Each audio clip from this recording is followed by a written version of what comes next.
Something to notice when we're studying the Bible is that the Bible doesn't try and prove that there is a God or anything like that. It leaves that as a given.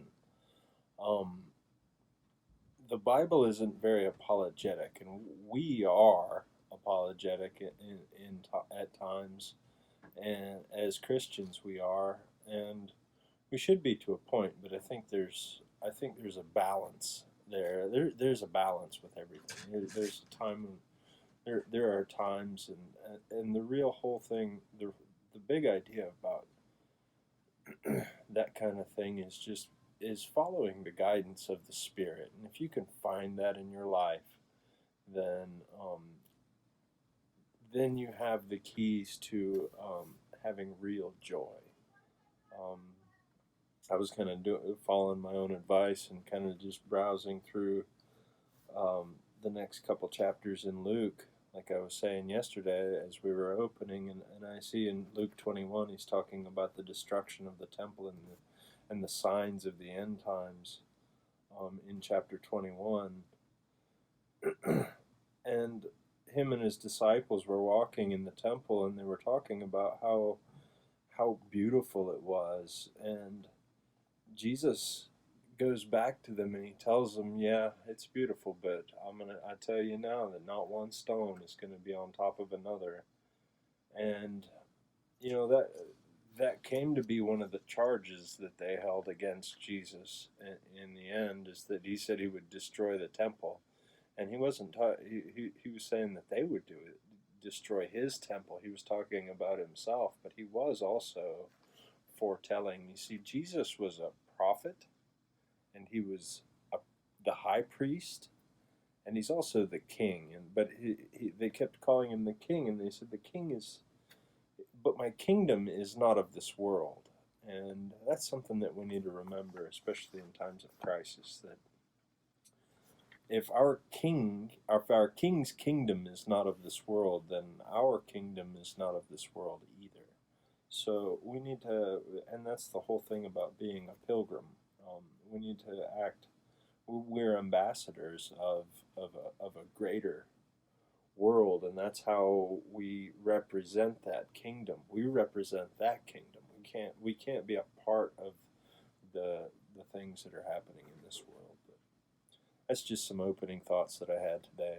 I just wanted to share with you guys here. Let's continue our reading. We're going to start in chapter 16. We've got a little ways to go with these guys in the wilderness, and by the time we get done with the Torah, the first 5 books of the Bible, we're going to know a good bit about the wilderness, the 40 years that they spent in the wilderness. I'm going to take these off. I don't need these to read with. All right. Chapter 16. The whole Israelite community set out from Elim and came to the desert of Sin, which is between Elim and Sinai. On the 15th day of the 2nd month, after they had come out of Egypt in the desert, the whole community grumbled against Moses and Aaron. The Israelites said to them, "If only we had died by the Lord's hand in Egypt. We sat around pots of meat and ate the food we ate all the food we wanted. But you have brought us out here in this desert to starve this entire assembly to death." Verse 4. Then the Lord said to Moses, "It will rain down bread from heaven for you. The people are going to go out each day and gather enough for that day. In this way I will test them to see whether they will follow my instructions. On the 6th day they are to prepare what they bring in, and that's to be twice as much as they gather on the other days." So Moses and Aaron said to all the Israelites, "In the evening you will know that it is the Lord who brought you out of Egypt. In the morning you will see the glory of the Lord, because he has heard your grumbling against him. Who are we that you should grumble against us?" Moses also said, You will know that it was the Lord when he gives you meat to eat in the evening, and all the bread that you want in the morning, because he has heard your grumbling against him. Who are we? You are not grumbling at us, but against the Lord. In verse 9, then Moses told Aaron, say to the entire Israelite community, come before the Lord, for he has heard your grumbling. While Aaron was speaking to the whole Israelite community, they looked toward the desert, and there was the glory of the Lord appearing in the cloud. The Lord said to Moses, I have heard the grumbling of the Israelites. Tell them at twilight you will eat meat, and in the morning you will be filled with bread. Then you will know that I am the Lord your God. The evening quail came and covered that evening quail came and covered the camp. In the morning there was a layer of dew around the camp, and when the dew was gone, thin flakes like frost on the ground appeared on the desert floor. When the Israelites saw it, they said to each other, what is it? For they didn't know what it was. Moses said to them, it is the bread the Lord has given you to eat. This is what the Lord has commanded. Everyone is to gather as much as they need. Take an omer for each person you have in your tent. The Israelites did as they were told. Some gathered much, some little, and they measured it by the omer. The one who gathered much did not have too much, and the one who gathered little did not have too little. Everyone had gathered just as much as they needed. Verse 19. Then Moses said to them, no one is to keep any of it until morning. However, some of them paid no attention to Moses. They kept part of it until morning, but it was full of maggots and began to smell. So Moses was angry with them. Each morning everyone gathered as much as they needed, and when the sun grew hot, it melted away. On the 6th day they gathered twice as much, 2 omers for each person. And the leaders of the community came and reported this to Moses. He said to them, this is what the Lord commanded. Tomorrow is to be a Sabbath, day of rest, a holy Sabbath to the Lord. So bake what you want to bake and boil what you want to boil, save whatever is left, and keep it until morning. So they saved it until morning, as Moses commanded, but it did not stink or get maggots in it. Eat it today, Moses said, because today is the Sabbath to the Lord. You will not find any of it on the ground today. 6 days you are to gather it, but on the 7th day, the Sabbath, there will not be any. Verse 27. Nevertheless, some of the people went out on the 7th day to gather it, but they found none. Then the Lord said to Moses, how long will you refuse to keep my commandments and my instructions? Bear in mind that the Lord has given you the Sabbath, and that is why on the 6 days he gives you bread, but for 2 days everyone is to stay where they are on the 7th day. Now no one is to go out. So the people rested on the 7th day. Verse 31. The people of Israel called the bread manna. It was white like coriander seed, and tasted like wafers made with honey. Moses said, this is what the Lord has commanded. Take an omer of manna and keep it for the generations to come, so that they can see the bread I gave you to eat in the wilderness when I brought you out of Egypt.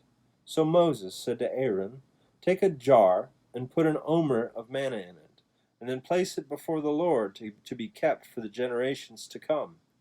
As the Lord commanded Moses, Aaron put the manna with the tablets of the covenant law, so that it might be preserved. The Israelites ate manna 40 years until they came to the land that was settled. They ate manna until they reached the border of Canaan. An omer is 1/10 of an ephah. Chapter 17. The whole Israelite community set out from the desert, traveling from place to place as the Lord commanded. They camped at Rephidim, but there was no water for the people to drink, so they quarreled with Moses and said, give us water to drink. Moses replied, why do you quarrel with me? Why do you put the Lord to the test? But the people were thirsty for water there, and they grumbled against Moses. They said, why did you bring us out of Egypt to make to make us and our children and our livestock die of thirst." And then Moses cried out to the Lord, "What am I to do with these people?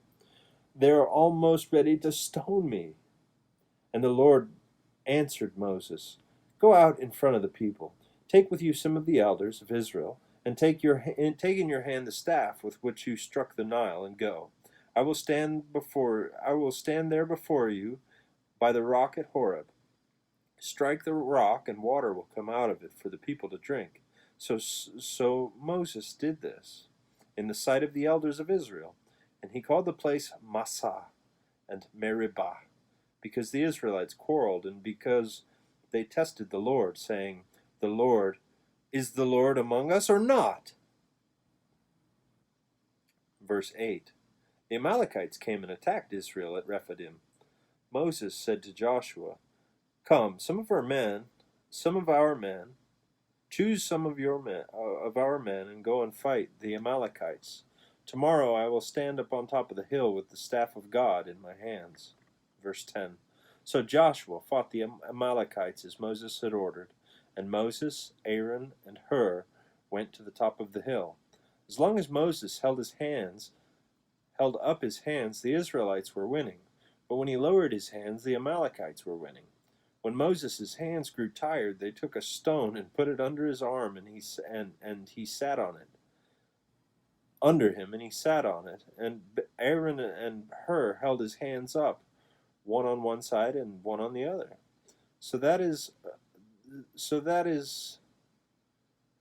his hands remained steady till sunset.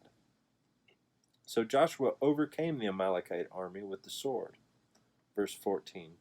Then the Lord said to Moses, "Write this on a scroll, as something to be remembered, and make sure that Joshua hears it, because I will completely blot out the name of the Amalek from under heaven." Verse 15. Moses built an altar and called it "The Lord is my banner." He said, because his hands were lifted up against the throne of God, the Lord will be at war against the Amalekites from generation to generation. Verse 18, or chapter 18.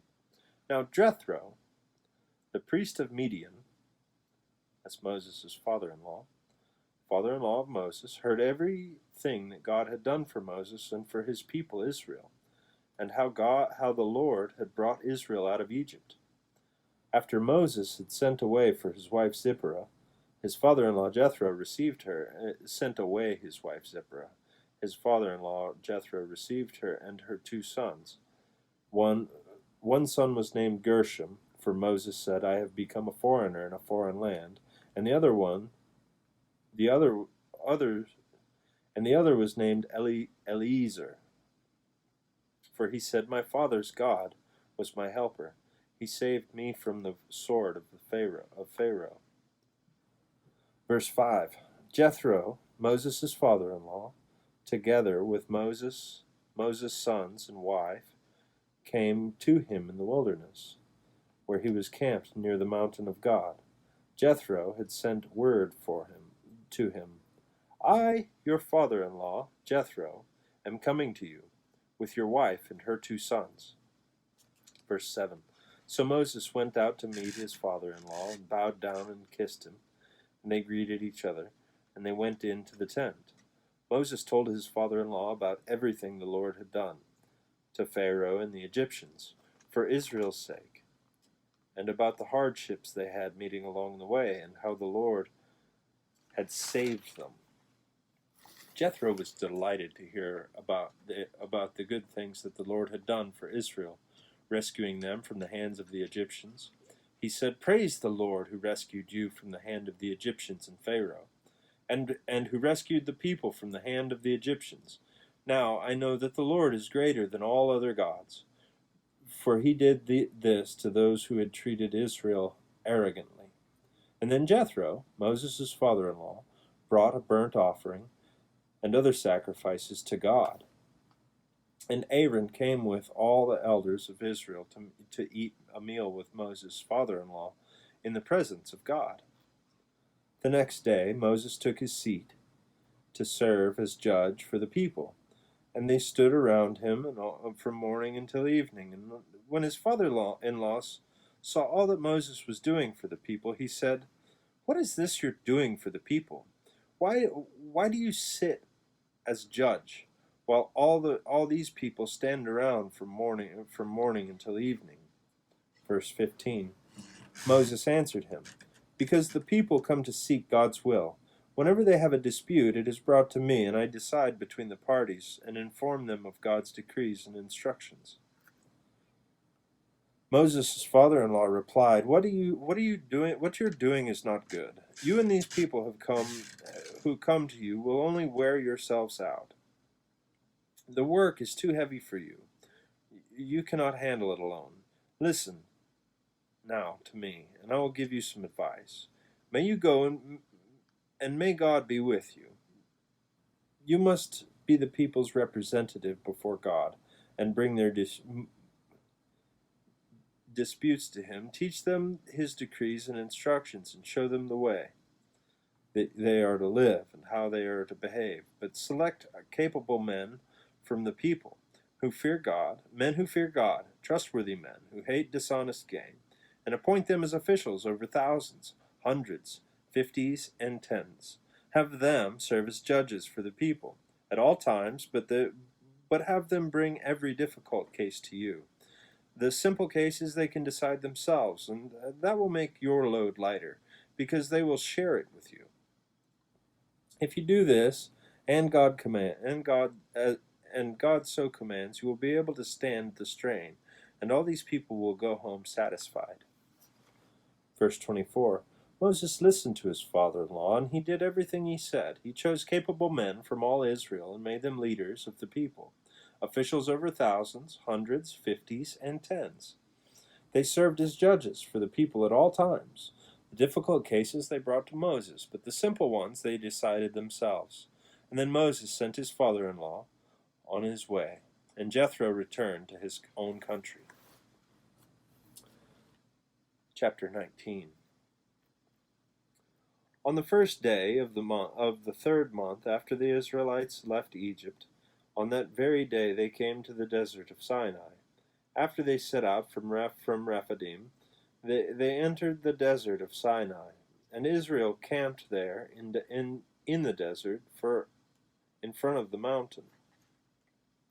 Then Moses went up to God, and the Lord called down to him from the mountain and said, "This is what you are to say to the descendants of Jacob, and what you are to tell the people of Israel. You yourselves have seen what I did to Egypt, and how I carried you on eagle's wings and brought you to myself. Now if you obey me fully and keep my covenant, then out of all the nations you will be my treasured possession. Although the whole earth is mine, you will be for me a kingdom of priests, a holy nation. These are the words you are to speak to the Israelites." Verse 7. So Moses went back and summoned to the elders of the people and set before them all the words that the Lord had commanded him to speak. The people all responded together, "We will do everything the Lord has said." So Moses brought their answer back to the Lord. Verse 9. The Lord said to Moses, "I am going to come to you in a dense cloud, so that the people will hear me speaking with you and always put their trust in you." Then Moses told the Lord what the people had said. And the Lord said to Moses, "Go to the people and consecrate them today and tomorrow, and have them wash their clothes, and be ready by the third day, because on that day the Lord will come down on Mount Sinai and in the sight of all the people. Put limits for the people around the mountain, and tell them, be careful that you do not approach the mountain or touch the foot of it. Whoever touches the mountain is to be put to death. They are to be stoned or shot with arrows. Not a hand is to be laid on them.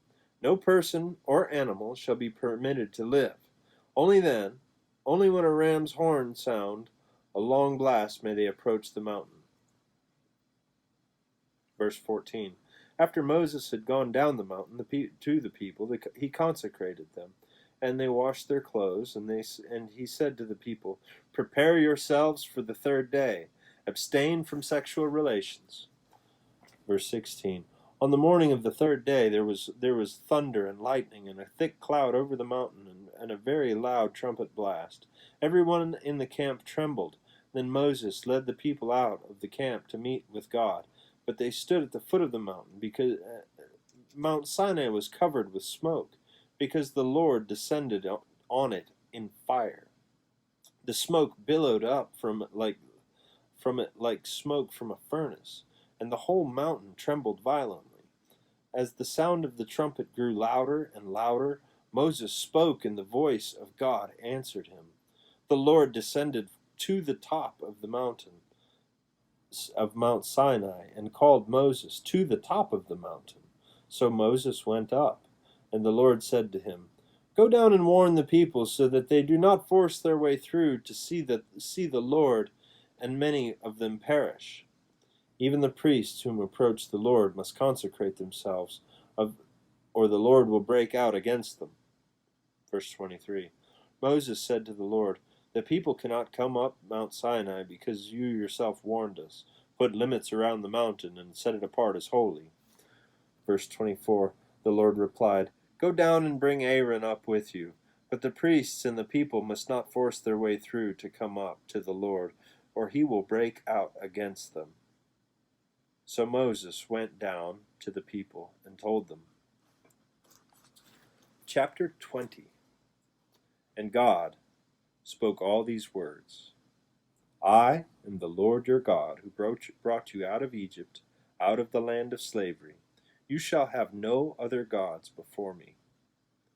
You shall not make for yourselves an image in the form of anything in heaven above, or on earth, or on the earth beneath, or in the waters below. You shall not bow down to them or worship them. For I, the Lord your God, am a jealous God, punishing your children for sin of the parents to the third and fourth generation of those who hate me, but showing a love to 1,000 generations of those who love me and keep my commandments." Verse 7. You shall not misuse the name of the Lord your God, for the Lord will not hold anyone guiltless who misuses his name. Verse 8. Remember the Sabbath and keep it holy. 6 days you shall labor and do all work, but the seventh day is a Sabbath to the Lord your God. On it you shall not do any work, neither you nor your son or daughter, nor your male or female servant, nor your animals, nor your foreigner, nor any foreigner residing in your towns. For 6 days the Lord made the heavens and the earth and the sea and all that's in them. But he rested on the seventh day. Therefore the Lord blessed the Sabbath day and made it holy. Honor your father and your mother, so that you may live long in the land that the Lord is giving you. Verse 13. You shall not murder. 14. You shall not commit adultery. 15. You shall not steal. Verse 16. You shall not give false testimony against your neighbor. Verse 17. You shall not covet your neighbor's house. You shall not covet your neighbor's wife, his male or female servant, his ox or donkey, or anything that belongs to your neighbor. Verse 18. When people saw the thunder and the lightning, and heard the trumpet, and saw the smoke in the mountain, they trembled with fear. They stayed at a distance, and said to Moses, "Speak to us yourself, and we will listen. But do not have God speak to us, or we will die." So Moses said to the people, "Do not be afraid. God has come to test you, so that the fear of God will be with you, and keep you from sinning." The people remained at a distance while Moses approached the thick darkness where God was. Verse 22. Then the Lord said to Moses, "Tell the Israelites this: You have seen yourselves that I have spoken to you from heaven. Do not make any gods to be alongside me. Do not make yourself gods of silver or gods of gold. Make an altar of earth for me, and sacrifice on it your burnt offerings and fellowship offerings, and your sheep and goats and cattle, wherever I cause my name to be honored. I will come to you and bless you. If you make an altar of stones for me, do not build it with dressed stones, for you will defile it if you use a tool on it. And do not go up to my altar on steps, or your private parts may be exposed. Chapter 21. These are the laws you are to set before them. Verse 2. If you buy a Hebrew servant, he is to serve you for 6 years. But in the 7th year he shall go free without paying anything. If he comes alone, he is to go free alone. But if he has a wife when he comes, she is to go with him. If his master gives him a wife, and she bears him sons or daughters, the woman and her children shall belong to her master, and only the man shall go free. Verse 5. But if the servant declares, I love my master and my wife and children, and I do not want to go free, then the master must take him before the judges. He shall take him to the door or the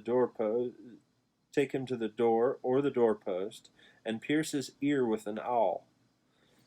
Then he will be his servant for life. Verse 7. If a man sells his daughter as a servant, she is not to go free as male servants do. If she does not please the master who has selected her for himself, he must let her be redeemed.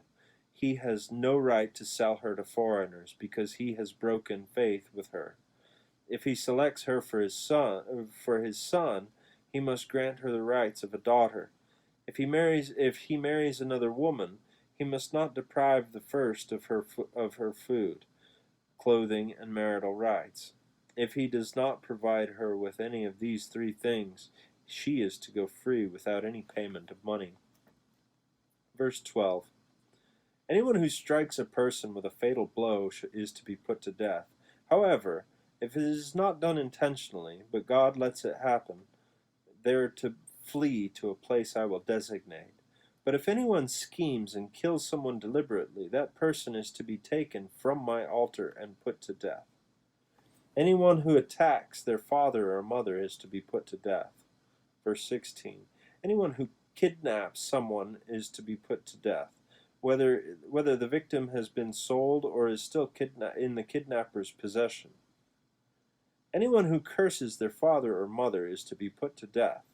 Verse 18. If people quarrel and one person hits another with a stone or with their fist, and the victim does not die but is confined to bed, the one who struck the blow will not be liable if the other can get up and walk around outside the staff. However, if the guilty party must pay the injured person for any lost time and see that victim is completely healed. Verse 20. Anyone who beats their male or female slave with a rod must be punished. If the slave dies as a direct result, but they are not to be punished. They are not to be punished if the slave recovers after a day or 2, since the slave is their property. If people are fighting and hit a pregnant woman and she gives birth prematurely, but there is no serious injury, the offender must be fined whatever the woman's husband demands, and the law court allows. But if there is a serious injury, or you are to take life for life, eye for eye, tooth for tooth, and hand for hand, and foot for foot, burn for burn, wound for wound, bruise for bruise. Verse 26. An owner who hits his male or female slave in the eye and destroys it must let the slave go free to compensate for the eye. And if an owner who knocks out the tooth of a male or female slave must let the slave go free to compensate for the tooth. Verse 28. If a bull gores a man or a woman to death, the bull is to be stoned to death, and its meat must not be eaten. But if the owner of the bull, who but the owner of the bull will not be held responsible. If, however, the bull has had a bad habit of goring, and the owner has been warned and has not kept it penned up, and it kills a man or a woman, the bull is to be stoned, and its owner is to be put to death. Verse 30. However, if payment is demanded, the owner may redeem his life by the payment of whatever is demanded. This law applies if the bull gores a son or a daughter. If the bull gores a male or a female slave, the owner must pay 30 shekels of silver to the master of the slave, and the bull is to be stoned to death. Verse 33. If anyone uncovers a pit or digs one and fails to cover it, and an ox or a donkey falls into it, the one who opened the pit must pay the owner for the loss and take the dead animal in exchange. 35. If anyone's bull injures someone else's bull and it dies, the two parties are to sell the live one and divide both the money and the dead animal equally. However, if it was known that the bull had a bad habit of goring, yet the other owner did not keep it penned up, the owner must pay the animal for animal and take the dead animal in exchange. Whoever steals an ox, we're in chapter 22 now. Whoever steals an ox or a sheep and slaughters it or sells it must pay back the 5 head of cattle for the ox and 4 sheep for the sheep. If a thief is caught breaking in at night and is struck a fatal blow, the defender is not guilty of bloodshed. But if it happens after sunrise, the defender is guilty of bloodshed. Anyone who steals must certainly make restitution, but if they have nothing, they must not be sold. But if they have nothing, they must be sold to pay for the theft. If the stolen animal is found to be alive in their possession, whether an ox or a sheep or a donkey, they must pay back double. If anyone grazes their livestock in a field or a vineyard and lets them stray, and graze in someone else's field, the offender must make restitution from the best of their own field or vineyard. Verse 6. If a fire breaks out and spreads into thorn bushes, so that it burns shocks of grain or standing grain in the whole field, the one who started the fire must make restitution. Verse 7. If anyone gives a neighbor silver or goods for safekeeping, and they are stolen from the neighbor's house, the thief, if caught, must pay back double.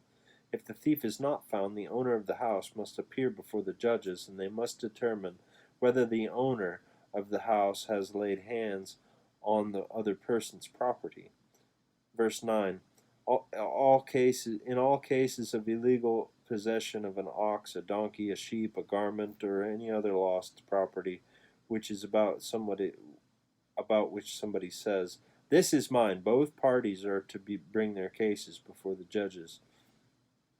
The one whom the judges declare guilty must pay back double to the other. Verse 10.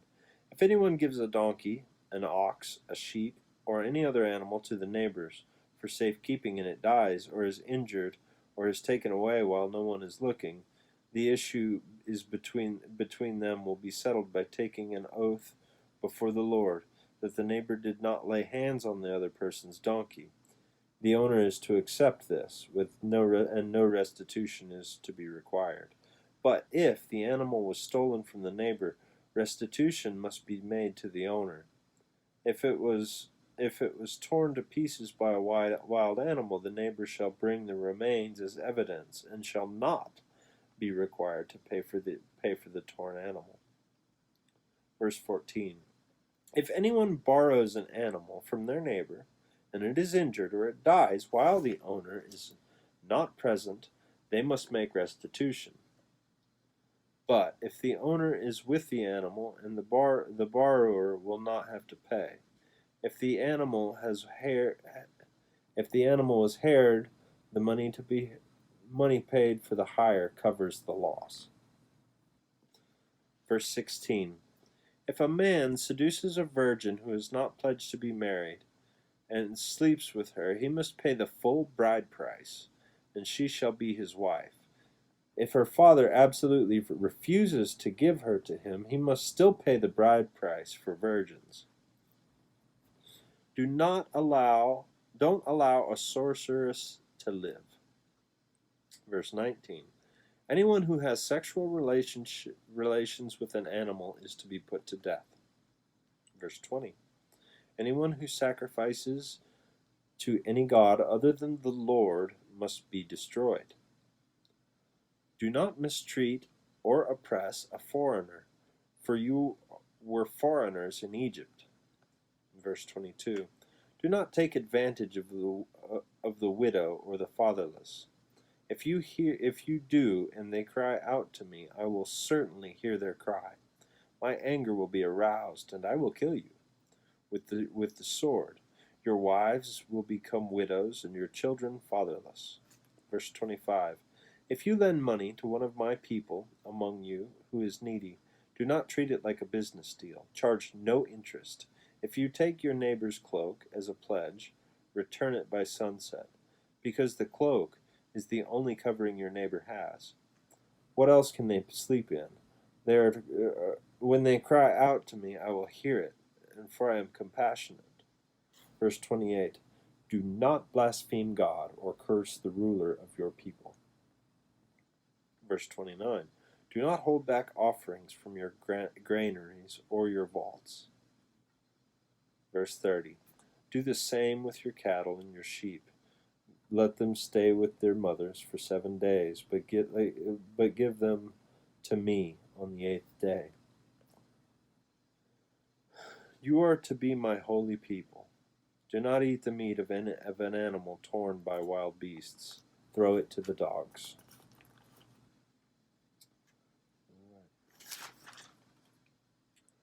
Take a little break.